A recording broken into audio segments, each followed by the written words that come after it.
ናይ በሐቅ ብዝሕፍር መልክዑ ሃገር ዝኸድዑ ህዝቢ ዝኸድዑ ክምለሱ ደኸዮም ኢልካ ትጥርጥሮም ሰባት ከዓኒ ተሓደ ሳሙራ እዩ ጀነራል ሳሙራ ከምቲ ዓንተ ወይ ዝበልክዎ እንተንኮርዓልኩም ከምቲ ዓንተ ወይ ዝበልክዎ ንህዝብኩም እንተትኾኑ ትሽርሒ ብኢጎ ብቀይሚ ብናይ ግሊ ቀይሚ ዓዲ እንተዘይትሸጡ ደስ መበለኒ ነይሩ መኽበርናኩም ጀነራል ሳሙራ ስጉምቲ ክወሰድ እዩ ዝእዝዝ ስጉምቲ ክወስድ ኣለዎ ፌደራል መንግስቲ ዝብል ኣብቶም ዕንቅፋት ዝኾኑ ዘለዉ ስጉምቲ ክወሰድ ክኽእል ኣለዎ ምስ ጋዜጣ ፕላስ ዝብል ዘውፆ እዩ እና ስጉምቲ ክወሰድ ክኽእል ኣለዎ ፌደራል መንግስቲ ስጉምቲ ክወስድ ኣለዎ ንትግራይ ትኩረት እስካዕ ሕዘ ይሃባን ዘሎ ሰላም ማለት ልምዓት እዩ ሰላም ማለት ትምህርቲ እዩ ሰላም ወሳኒ ዝኾነ ወሳንን መሰረታውን እዩ ንህዝቢ ይብል ትክክል እዩ ሰላም ፀልመን ኣሎ ሰላም ሃውና በይዛኹም ኮይና ንብልኒና ጊዶፉንዶ መሬትና መልሱልና ሰላም እንዳሃውና ሰላም ይረኸብናን ኣዴታትና ተሳቀዮም ኣቦታትና ተሳቀዮም ሰላም ይረኸብናን ደቅና ተሳቀዮም ተፈናቂሎም ይብልዑ ኣለዉ ብዝቢ ሰላም ይረኸብናን ኩልና ከም ህዝቢ ንሳቀለና ተዓፊና በጀትና ተቋሪፁ ነዳዲ ተዓፅዩ ሰላም ይረኸብናን ሸፋት ኣፍሪኹምልናስ ሸፋት ይትኩስልና ኣለዉ ኣደ ትግራይ ብክልተ ገጽ ትነብዕ ኣላ ሰላም ይረኸብናን ከይነ ልምዕ እውን ብሙልአን ልምዓት ናይ ልምዓት ትካላት ዝበሃላ ናይ ኢትዮጵያ ኣብ ኦሮሚያ ኣለዋ ህዝቢ ኦሮሞ ክጥቀም ከይመስለኩም ህዝቢ ኦሮሞ ንመሓዝ እዩ ክጠቕምዎ ኣይኮነን ኣብ ቢሾፍቱ በል ኣዲስ ኣበባ በል ጅማ በል ኣምቦ በል ይተኽልዎን ኣሎ ናይ ጥይት ፋብሪካ እኳ እንተይተረፈ ሰብኣይ ይተኽልዎን ኣሎ ግን ኦሮሞ ይጭቆን እዩ ዘሎ ሕዝቡ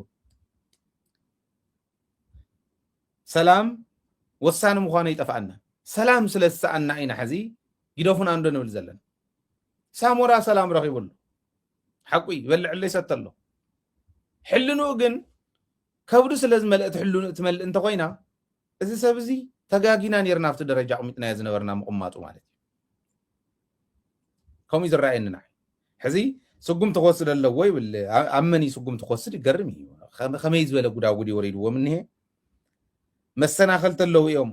ኣብ ትግራይ ንፀቢብ ጉጅለ ጥቕሚ ንፀቢብ ጉጅላዊ ጥቕሚ ክብሉ ህዝቢ ዝርክሱ እኒሄው እዮም ስለዚ ካብ ጦርነት ክተትርፎ እንተኮንካ ኣብዚኦም ስጉም ትውሰድ ይብል ሳሞራ ከም ኣነ ኣብዚ ዘመን ከም ዘሎ መንእሰይ እንታይ ማሓሰብክዎ ሳሞራ ሲ ኢታማጆር ሹም ኮይኑ ዝመርሕ ዓዲ ስለ ዝኾነት ነቲ ዓድና ትበልዓ ዘላ ዋ ነውሪ ኢኹም ትገብሩ ዘለኹም ብለይ እንተኢልኩም ግን ኣነ ምስ ህዝበይ ክሰምር እየ ኢሉ ህዝቡ ሒዙ ክኸይድ ህዝቡ ሒዙ ክቃለስ እዩ ናይ ብሓቂ ሳሞራ ዝነበሮ ኣብ ልዕሊ ትግራይ ዝግበር ዝፍፀም ዝነበረ ጨፍጫፍስ ጠፊኡ ወዲ እሞ ሕዚ ኣብዪ ኣሕመድ እንዳወፀ ኣብ ፓርላማ ህዝቤን ልቀቅ ህዝቤን ተው ኣትጨፍጭፍብኝ ንብረቱም ኣትዝረፍ ብዬ ለኢሳያስ ልኬለት ነበር ክብል ከሎ ኣብዪ ኣሕመድ ሳሞራ ተረዲኡ ወዲ ሕጂ ከምኡ እዩ ኣብዪ ኣሕመድ ኢሉ ድዩ ዝነግረና ዘሎ ስጉምቲ ክውሰድ እንተኮይኑ ኣብዪ ኣሕመድ ይክውሰድ ነይሩ ኣጭበርባሪ ክበሃል ነይሩ ሓደ እዮም ቲክቶከራት ንኣብዪ ኣሕመድ ክስሕቅዎ ከለዉ ሳሞራ ከመይ ኮን ይርዳእ ይኾን ይብል ንእሽትለን ፍሽኽ ክትብሉ ራእይዋ ሙዚያ የላኳቸው ሰዎች ገሚሱ አሁን ከኛ ጋር የሉ ናብ ኤርትራ ዝለኣኾም እዮም ገሚሱ አሁን ከኛ ጋር የሉም ይሉ ኦኬ ለምሳሌ ክቡር አቶ ገዱ ያኔ የውጭ ጉዳይ ሚኒስተር ነበሩ ከአንዴም ሁለቴ ኤርትራ ልኬያቸዋለሁ የላኳቸው የትግራይን ህዝቤን አታገሳቅሉ ሀብቱን አትዝረፉ ጸቡ ከቲፒኤልኤፍ እንጂ ከትግራይ ህዝብ አይደለም የሚል ነው ህዝቤን አታገሳቅሉ ብዬ አተገዱን ልክ ነበር ይብለና እንታይ ኢሉ መሲልኩም ሞጣ ዝበሃል ሓደ ቲክቶከር ኣሎ ሓደ ፌስቡከር ቲክቶከር ኣሎ ነዚ ምስ ሰምዐ እዚ ኢሉ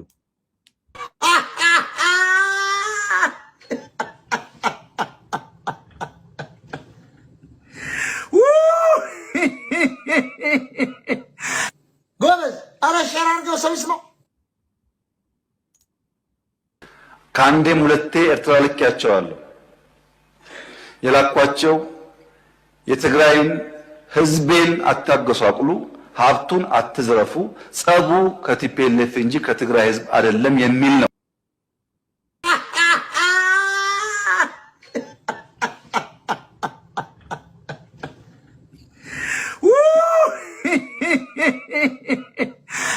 ጎበዝ አረሻር አርገው ሰው ይስማው። እውነትን ነው። ከአንዴም ሁለቴ ኤርትራ ልኬያቸዋለሁ። የላኳቸው የትግራይን ህዝቤን አታገሷቅሉ፣ ሀብቱን አትዝረፉ፣ ጸቡ ከቲፒኤልኤፍ እንጂ ከትግራይ ህዝብ አይደለም የሚል ነው።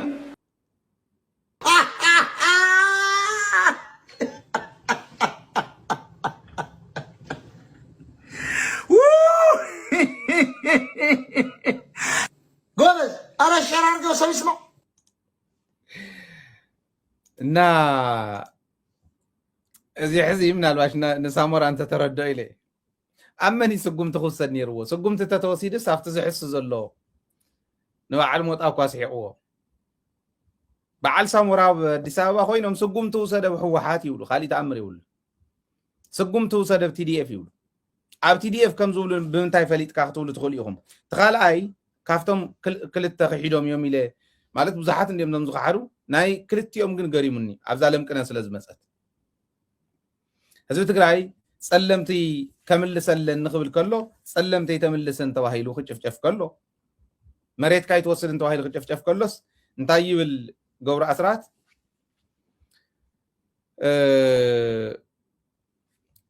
ናይ ቲፒኤልኤፍ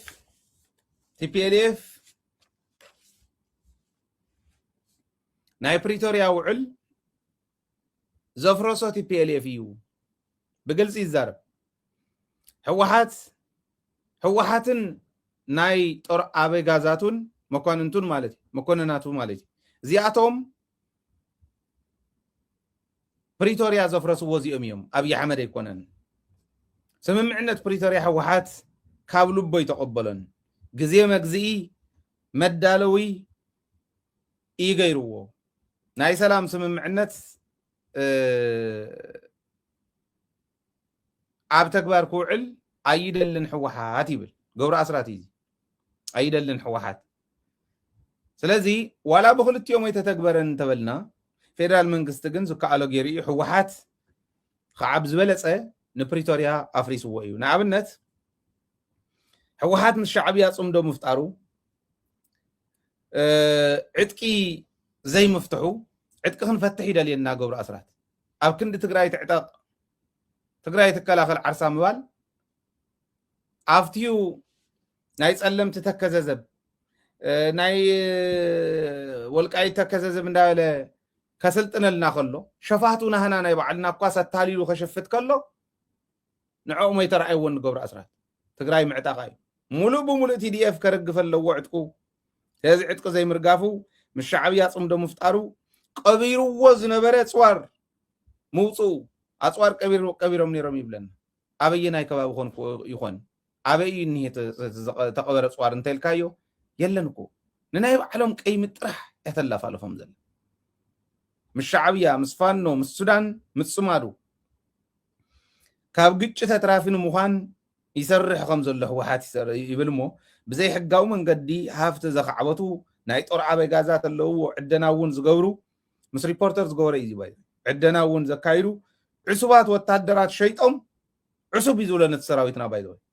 ገብሩ ኣስራት እዩ። ዕሱባት ወታደራት ሸይጦም ገንዘብ ዝኣርዩ ኣመራርሓ ኣለውዎ። ኣመራርሓ ሕወሓት ሰላም ጸላእቲ ሰላም እዮም። ኣብ ቀረባ እዋን ጸለምቲ ንምምላስ ዝገበርዎ ምኮራ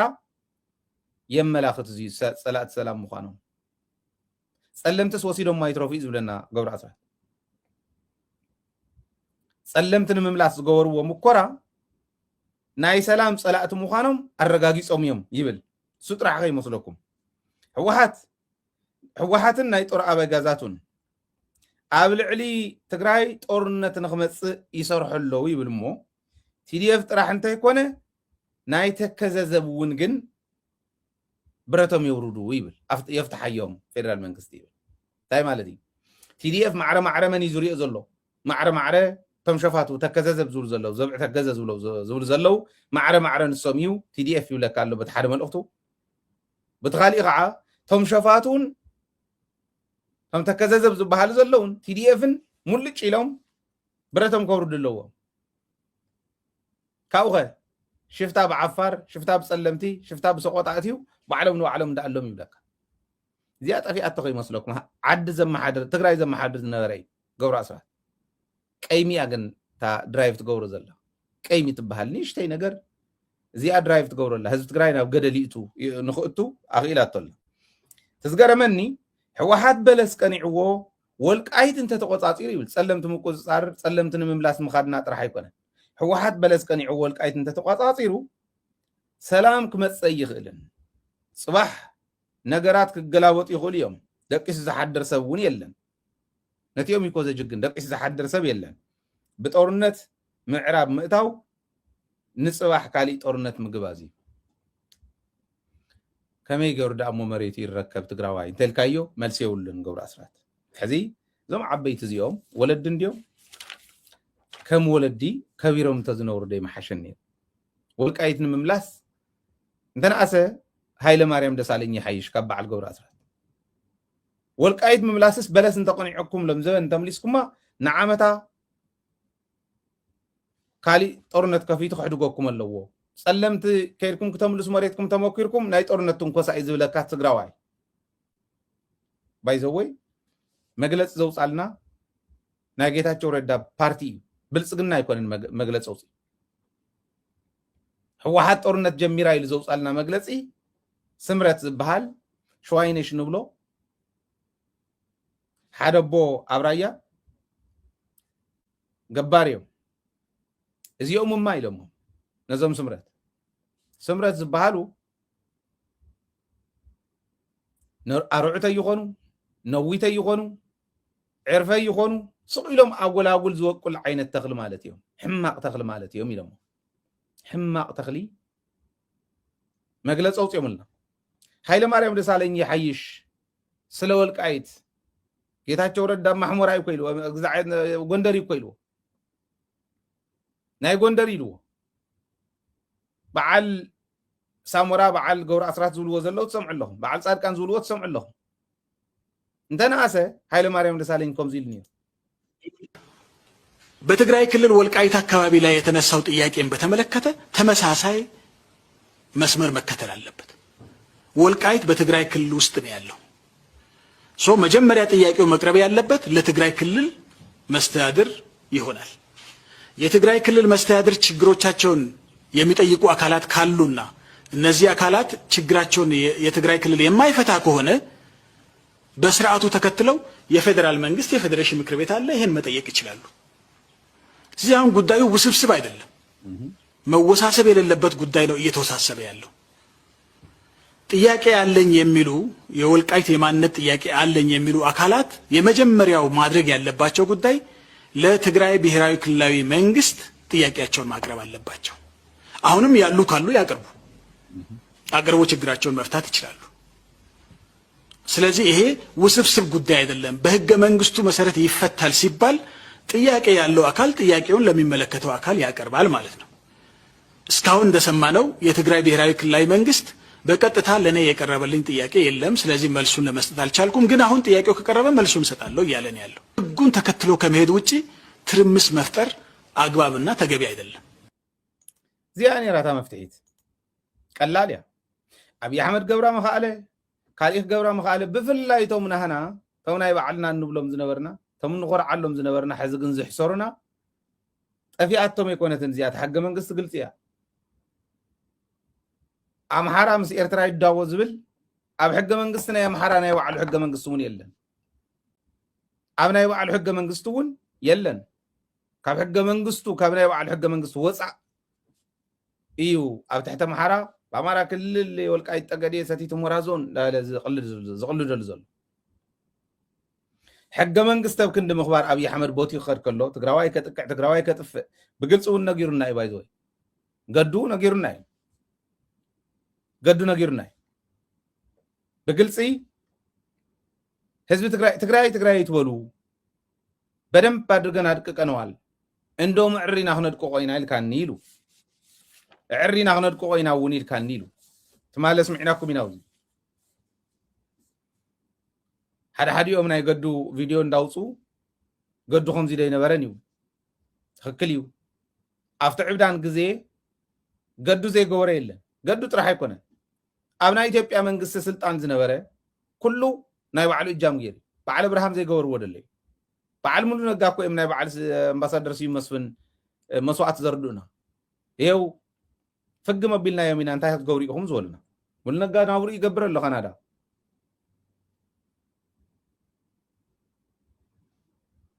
ገዱ እውን ከምኡ ኢሉ ትዛረቦ ዝነበረ ተዛሪቡ ንኣብነት ተመልከቱ ኃይል ስል እንደው ቅፍፍ ያላችሁ ሰዎች አላችሁ ጣሊያን እኮ እንደዚህ ያላደረገም ጣሊያን አገር ውስጥ በአንድ አገር ውስጥ የኖርነ አይመስልም የፈጸሙት ሁኔታ ይሄ እውነት ነው ይሄ ወራሪ ኃይል የሚባለው ቁጥር አንድ የትግራይ ፖለቲከኞች አቅደው ነው ያስፈጸሙት ያለው ዋናው ጠላት ይሄ ኃይል ሁለተኛ የታጠቀው ኃይል ገብቶ ያማሰለ ሰው እየገደለ ነው እየዘረፈ ነው ያዘረፈ ነው ተቋማትን እያፈረሰ ነው ሶስተኛ የትግራይ ምሁራን ይሄን ኃይል የሚደግፉት ነው ዝም ብሎ በሰላም የሚኖሩትን አይደለም እያልኩ ያለው በሚዲያ በዲፕሎማሲ በሐሳብ ይሄ ወረራ በአማራ ላይ የሚደረግ ጭፍጨፋ ትክክል መሆኑን ድጋፍ እየሰጡ ስር የወጋ ርዕዮተ ዓለማዊ መሰረት እንዲይዝ አድርገው ታስቦበት ጭፍጨፋው ፖለቲካዊ መሰረት ይዞት እንዲሄድ እያደረጉ ነው አራተኛው በዚህ ወረራ ሰራዊቱን እየተከተለ ባዶ መኪና ይዞ ከኋላ እየተከተለ ከሰራዊቱ ጋር ተባብሮ ሀብታችንን እየወሰደ ያለው ከዚህ ኃይል ጋር ተባብሮ የትግራይ ነጋዴ ዋናው ጠላት የኢትዮጵያ ጠላት ቁጥር አንድ ጠላት የትግራይ ወራሪ ኃይል ነው የትግራይ ወራሪ ኃይል ክብል ከሎ እቱ ንጹህ ህዝቢ ተለባም ህዝቢ ቅፍፍ ይልዎስ የትግራይ ወራሪ ኃይል ስል ቅፍፍ ያላችሁ ሰዎች አላችሁ ኢሊ ተናዲድ ዝዛረብ ዘሎ ገዱ ኣብተ ሽዑዋን ጠቢስና ንብላ ዓየም ዝብሉ ቀቂልና ንስተዮም ዝብሉ ታይ ዘይበሉና ገዱ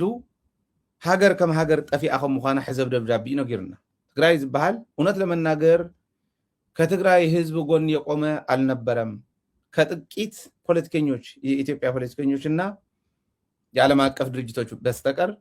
ማንም ከትግራይ ጎን የቆመ አልነበረም እንደውም አብይ አህመድም ትግራይ በደንብ አድርገን አድቅቀናታል አሁንም በደንብ እናደቃታለን ብለው ትግራይ የትግራይ ጉዳይ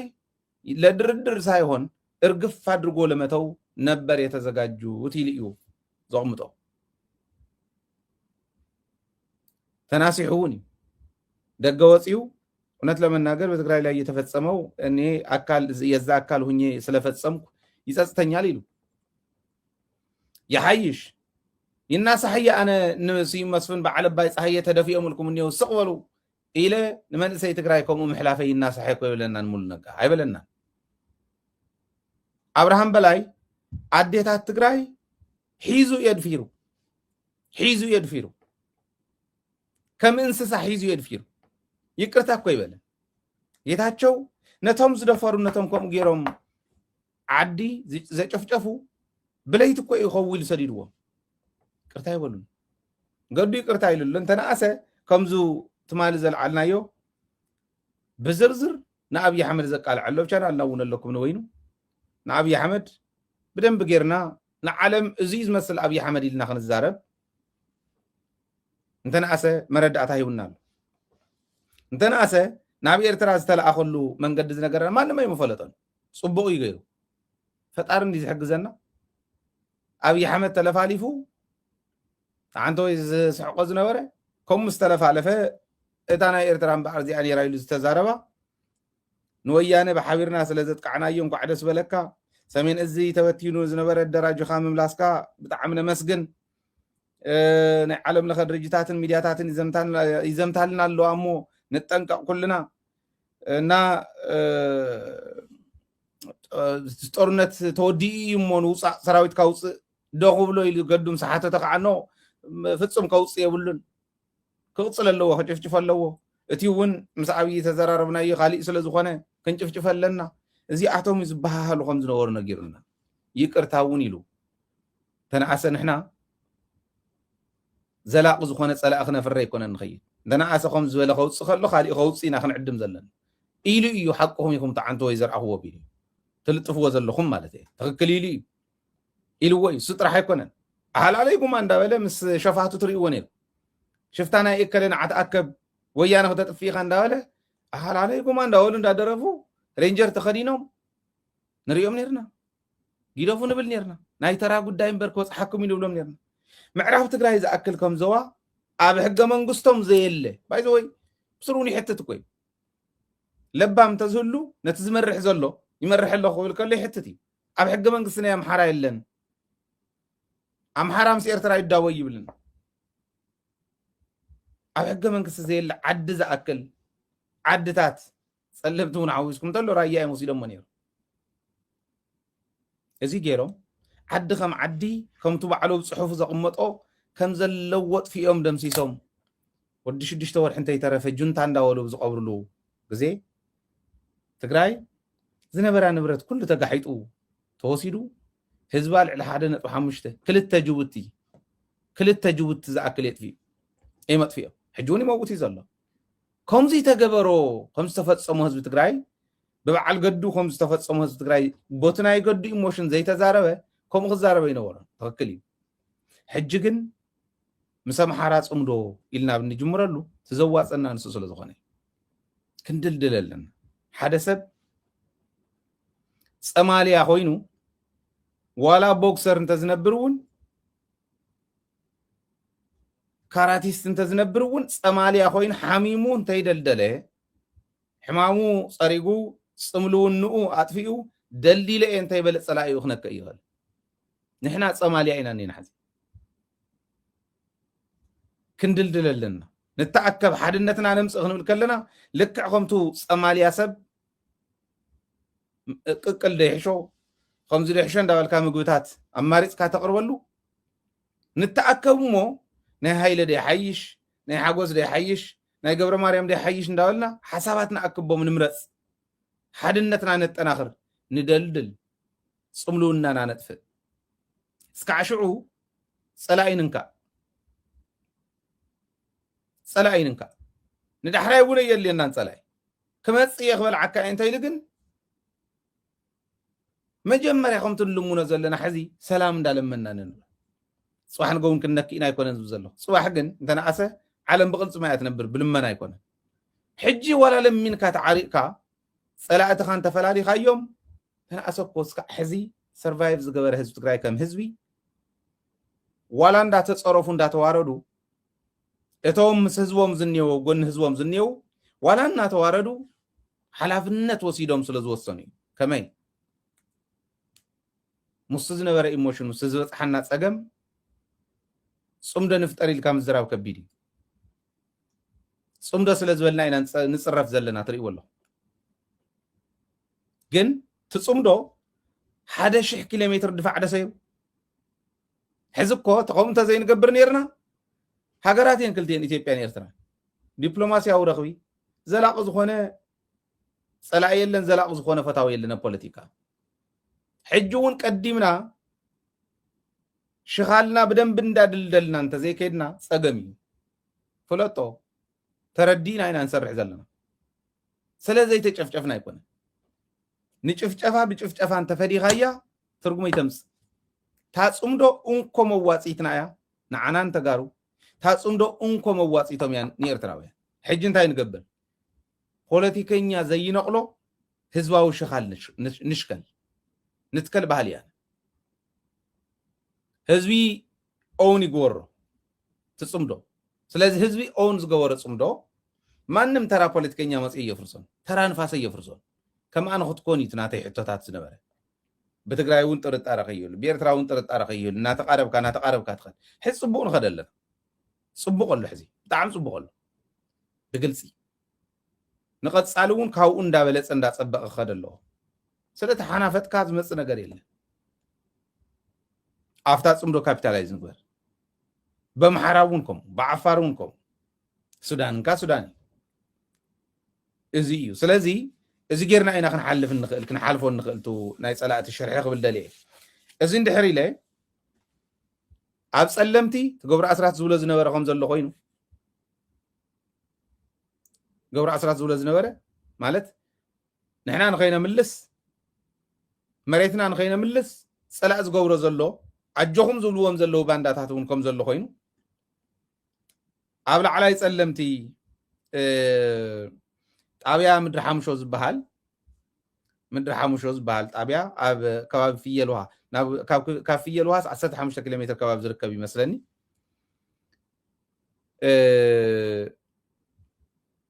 حدا እቶም ሓራ መሬት ኣለና ዝብሉ ናብዚ እንዳኸዱ ይሕምስዎም ከም ዝነበሩ ከም ዘለዉ ሕዝውን ካልኣይ ኣለቤ ዝበሃል ሰብኣይ ኣሎ ኣብቲ ከባቢ ናይ ፀጥታ መራሒ ቀደም ናይ ሕወሓት ካድረ እዩ ነይሩ ቅድሚ ኩናት ናይ ሕወሓት ካድረ እዩ ነይሩ ካድረታትኩም ድሕሪ ሕዚ ካልኦት ውድባት እውን ተመሃሩሉ ካብዚ ህዝባዊ ዘይኮነ ካድረ በልዎ ኣውርድዎ በቃ ኣብ ናይ ፖለቲካ ተሳታፊ ክገብር የብል ክኸውን የብል ለዚ እዚ ወዲ ናይ ሕወሓት ካድረ እዩ ነይሩ ናይ ፀለምቲ ቤት ፅሕፈት ሓላፊ እውን እዩ ነይሩ ባይዞ ናይ ፀጥታ ቤት ፅሕፈት ሓላፊ እዩ ነይሩ ድሓር ኣብዛ ኩናት ምስ ብልፅግና ተሰሊፉ ሕዚ ናይዘን ሰለስቲአን ወረዳ መተሓባበር ኮይኑ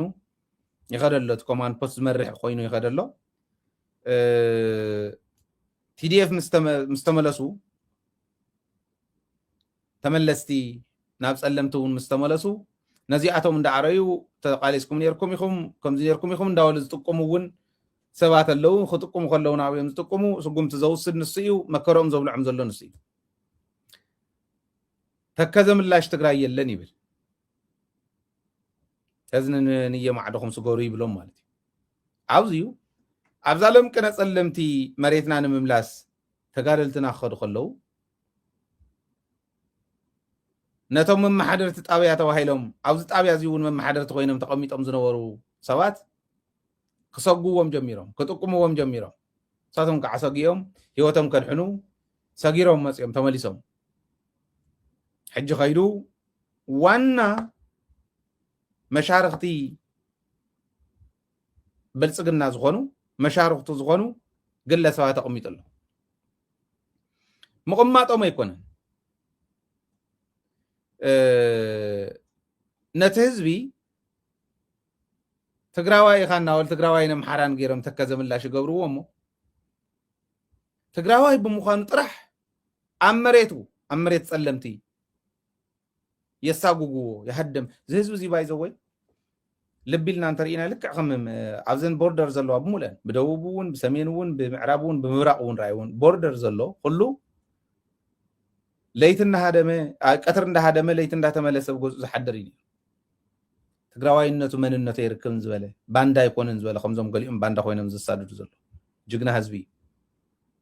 ካብኡ ተመሊሶም ዝመፁ ምልስ ተጋደልቲ እውን ኣሎ ኣካሎም ዝጎደሉ እዚኣቶም ኣብ መቐለ ኣብ ሽረ ካልኦት ከተማታት ኣሎ ነዚኦም ከምቲ ካሊእ ተፈናቂሉ ዝመፀ ጥራሕ እውን ኣይኮነን ብደንቢ ባልህ ክትብልዎም ትኩረት ክትብዎም በዚ ኣጋጣሚ ከተሓሳስብ እሞ ኣብዚ ሕዚ መሳርሒ ኮይኖም ዘለውስ ኣወጣ ጥጋቤ ቀሺ ጉዕሸይ ተወልደ መድህን ሃለቃ ምህረቴ ዝበሃሉ ሰለስቲኦም እዚኦም ብፍላይ ማለት ብግልፂ ምፅዋዕ ኣድላይ ስለ ዝኾነ እዚኣቶም ዋላ ተቐሺ እውን ብረት ዝሓዘ እዩ ብርግፅ ነውሪ እዩ ይኮነን ዝብል ዘለኹ ማለት ፀላእ ክመፀካ ከሎ ምንም ግበረ ይከኣል ግን ፀላእ ኮንካ ብረት ሒዝካ መስቀል ሒዝካ ፀላእ ኮንካ ፀረ ህዝቢ ኮንካ መስቀል ሒዝካ ቀሺ ተባሂልካ ሃለቃ ምህረቴ ተባሂሉ ሃለቃ እንዳተባሃለ እውን እዚ ኮንካ ሃይማኖታውን ከዳዕን ይሁዳ ኮንካ ንህዝብኻ ከም ዝበለ ይሁዳነት የለን እዚኣቶም ሰለስቲኦም ናይ ትግራይ ዕጡቃት እዮም ነይሮም ቅድሚ ኩናት ብረቶም ኣረኪቦም ናብ ፒፒ ከም ዝኣተው እውን መርቱዕ ኣለኒ መረዳእታ ኣለኒ دحرجن مسود زين دا سرحو حزبي يفنقلو له يساقيو له مريت كوغحي ناي صلمت قداي اداو غبسنو قليلي معراب تግራይ ውን ቀረባ خملسي صلمت مغدفو معراب تግራይ ውን ቀረባ خملسي نابيكم قطعت حزبي كم حزبي حدا انت خونه ማንም ሰብ ከምዚ ዓይነት ምድፍፋዕ እውን ይመድለየን ማንም ሰብ እኹል ነይሩ ናይ ኢትዮጵያ መሬት ትግራይ ተባሂሉ ዝፍለጥ መሬት ትግራይ ኮይኑ መሬት አምሓራ ዝበሃል መሬት አምሓራ ኮይኑ ምውራር ይመድለየን ሞ ትግራዋይ ኮይንካስ ምስካሊ ወጊንካ ዓድኻ ምውራር ይመድለየን ካሊ እንተ ተረፈ ግን ካብ መረበቱ ካብ ገዝኡ አፈናቅልኩም መስዳድ ንጽባሕ ይዋጻኩም ሊሆን I don't know ብልጽግና ምብላዕ ጀሚሩ ኣሎ ነንዋዕሉ ካቢኔ ይባላዕ አለ ሕዚ ካድረታት ይባልዑ ኣለዉ ብናይ ገዱ ዝተላዕለ ታገዱ ጽሓፋ ሕዚ ኣብ አምሓራ ናብ ኦሮሞን ፖለቲከኛታት መግምማዕ ተፈጢሩ ኣሎ ብግልጺ አንተ ወይ ዘቅረብና ይራእይዎኩም ተመለስኩም ቻናል መግምማዕ ተፈጢሩ ኣሎ مجمع طرح يكونن من الباشون مفنقل منግስት خጋጥ مخلي ከምዚ ብዘጋጥ መልኡን ኣብዛ ክሪቲካል ዝኾነት ግዜ ባንዳነት ናይ ሙዳት ዓድሚኻ ዝውሰነሉን ከውን خلي ስለዚህ استوعلنا ብዙኹም ተመለሱ እዩ ግደፉነት ህዝብ የተሳቂዎ መንነትኩም ተፈሊጥሎ ወረድ ጸዊዕኩም ኣለኹ ጽባሕ ንግሆ ክትከፍልዋ ኢኹም ተዓዳ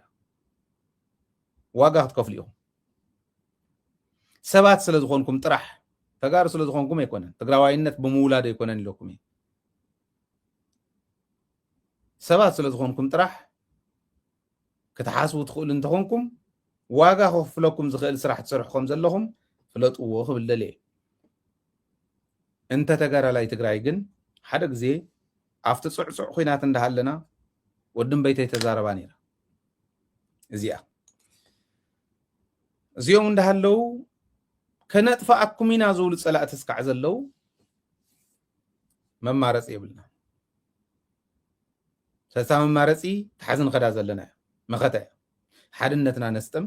ሕዚ ከዓ ዓብይ ነገሩ ብድሕሪና ዝወጋአና ይብልና በሱዳን ነፃ በኤርትራ ነፃ በዓፋር ነፃ ኢና